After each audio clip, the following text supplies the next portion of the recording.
Israel പ്രധാനമന്ത്രി Benjamin നെതന്യാഹുവിൻ്റെ മകന് നേരെ ഒരു വധശ്രമമുണ്ടായതായി കഴിഞ്ഞ ദിവസം അന്താരാഷ്ട്ര മാധ്യമങ്ങളിലും ദേശീയ മാധ്യമങ്ങളിലും ഒക്കെ വാർത്തകൾ വന്നിരുന്നു. പക്ഷേ അതിൻ്റെ വിശദാംശങ്ങൾ പൂർണ്ണമായി പുറത്തു വന്നിരുന്നില്ല. The soul of royal art, Kairali Jewelers. Benjamin നെതന്യാഹുവിൻ്റെ ഏത് മകന് നേരെയാണ്, എവിടെ വെച്ചാണ്, ആരാണ് ഇതിന് പിന്നിൽ തുടങ്ങിയതിൻ്റെ ചില സൂചനകളാണ് ഇപ്പോൾ പുറത്തു വരുന്നത്. തീർച്ചയായിട്ടും ഇത് വലിയ ഒരു ആസൂത്രണത്തിൻ്റെ ഭാഗമായിട്ട് നടന്ന ഒരു കാര്യമാണ്. അതിൻ്റെ വിശദാംശങ്ങൾ ഒരു അമേരിക്കൻ മാധ്യമമാണ് ഇപ്പോൾ പുറത്തുവിട്ടിരിക്കുന്നത്. അമേരിക്കയിലെ ഫ്ലോറിഡയിൽ താമസിച്ചിരുന്ന നെതന്യാഹുവിൻ്റെ 35-കാരനായ മകൻ യെയിർ നെതന്യാഹുവിനെ വധിക്കാനാണ് ഇറാൻ ശ്രമം നടത്തിയത് എന്ന് ഉദ്യോഗസ്ഥരെ ഉദ്ധരിച്ച് അമേരിക്കൻ മാധ്യമമായ ന്യൂമാക്സ് ആണ് റിപ്പോർട്ട് ചെയ്തത്. കഴിഞ്ഞ ദിവസം ചാനൽ 14 നൽകിയ ഒരു ഫോൺ അഭിമുഖത്തിലാണ് ഇറാൻ എൻ്റെ ഒരു മകനെ ലക്ഷ്യമിട്ടു, എൻ്റെ മകനെ കൊല്ലാൻ ശ്രമിച്ചു എന്ന് നെതന്യാഹു വെളിപ്പെടുത്തിയത്. യെയിർ നെതന്യാഹുവിൻ്റെ നീക്കങ്ങൾ നിരീക്ഷിക്കാൻ ഇറാനിയൻ ഏജന്റുമാർ മിയാമിയിൽ സജീവമായി ഉണ്ടായിരുന്നു എന്ന് ഇസ്രായേലി രഹസ്യാന്വേഷണ ഏജൻസിയായ മൊസാദിന് വിവരം ലഭിച്ചു. യെയിറിനോട് ഉടൻ തന്നെ ഫ്ലോറിഡ വിട്ട് ഇസ്രായേലിലേക്ക് മടങ്ങാൻ ആവശ്യപ്പെട്ടതായും ഉദ്യോഗസ്ഥരെ ഉദ്ധരിച്ച് മാധ്യമം റിപ്പോർട്ട് ചെയ്തു. 2025 ഡിസംബറിലായിരുന്നു ഈ സംഭവം. തൻ്റെ സാധനങ്ങൾ പോലും എടുക്കാതെയാണ് യെയിർ ഇസ്രായേലിലേക്ക് മടങ്ങിയത് എന്നും അന്ന് തൊട്ട് ഇന്നുവരെ ഇസ്രായേലിലാണ് ഇയാൾ താമസമെന്നുമാണ് പറയുന്നത്. വർഷങ്ങളായി യെയിർ നെതന്യാഹു മിയാമിയിലാണ് താമസിച്ചിരുന്നത്.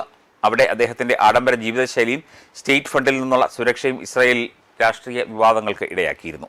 2023 ഒക്ടോബർ 7 ഹമാസിന്റെ ആക്രമണത്തെ തുടർന്ന് യുദ്ധം പുറപ്പെട്ടതിന് ശേഷവും യെയിറിന്റെ വിദേശത്തുള്ള താമസം വിമർശനങ്ങൾക്ക് ഇടയാക്കി. ലക്ഷക്കണക്കിന് ഇസ്രായേലികൾ സൈനിക റിസർവ് സേവനത്തിലായിരിക്കുമ്പോൾ പ്രധാനമന്ത്രിയുടെ മകൻ എന്തിനാണ് വിദേശത്ത് തുടരുന്നത് എന്നും പലരും ചോദിച്ചിരുന്നു. എന്നാൽ ഈ ചാനൽ 14 നൽകിയ അഭിമുഖത്തിൽ നെതന്യാഹു തൻ്റെ മക്കൾക്ക് നൽകിയ സുരക്ഷയെ ന്യായീകരിക്കുന്നുണ്ട്. സുരക്ഷ നൽകിയില്ലായിരുന്നുവെങ്കിൽ തൻ്റെ മകൻ കൊല്ലപ്പെട്ടേനെന്നും അദ്ദേഹം പറയുകയുണ്ടായി. സമൂഹ മാധ്യമങ്ങളിലും യെയിർ നെതന്യാഹു സജീവമാണ്.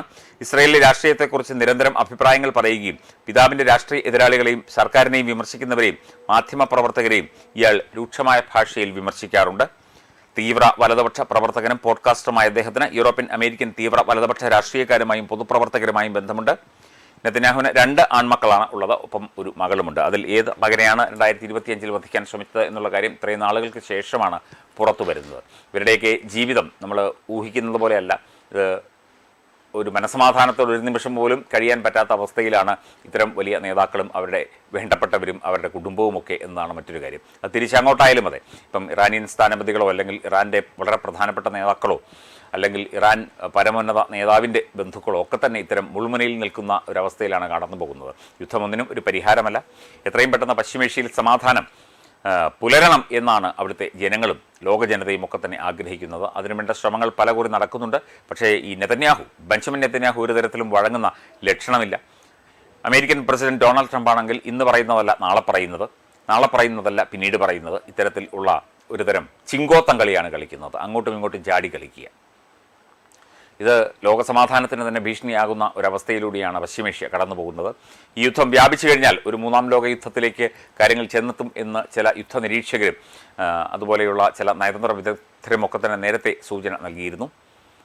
ഈ യെയിർ നെതന്യാഹുവിനെ വധിക്കാൻ ശ്രമിച്ചത് ഇറാനാണ് എന്നാണ് ഇപ്പോൾ ഈ മാധ്യമം അവകാശപ്പെടുന്നത്. മാത്രമല്ല ഇയാൾക്ക് പിന്നാലെ ചാരക്കണ്ണുകളുമായി നിരവധി ഇറാനിയൻ ഏജന്റുമാർ നടക്കുന്നുണ്ട്. ഇപ്പോൾ അദ്ദേഹം ഇസ്രായേലിലാണ് ഏതാണ്ട് 1 വർഷത്തോളമായിട്ട് താമസം. ഇസ്രായേൽ വന്ന് ഏതായാലും ചാരപ്പണി നടത്താൻ ഇറാന് എന്തായാലും കഴിയില്ല. അതുകൊണ്ട് അദ്ദേഹം ഉടനൊന്നും അമേരിക്കയിലേക്കോ ഫ്ലോറിഡയിലേക്കോ മിയാമിയിലേക്കോ മടങ്ങും എന്ന് തോന്നുന്നില്ല. ശിഷ്ടകാലം അദ്ദേഹം ഇസ്രായേലിൽ തന്നെ തുടരും എന്നാണ് റിപ്പോർട്ടുകൾ വ്യക്തമാക്കുന്നത്.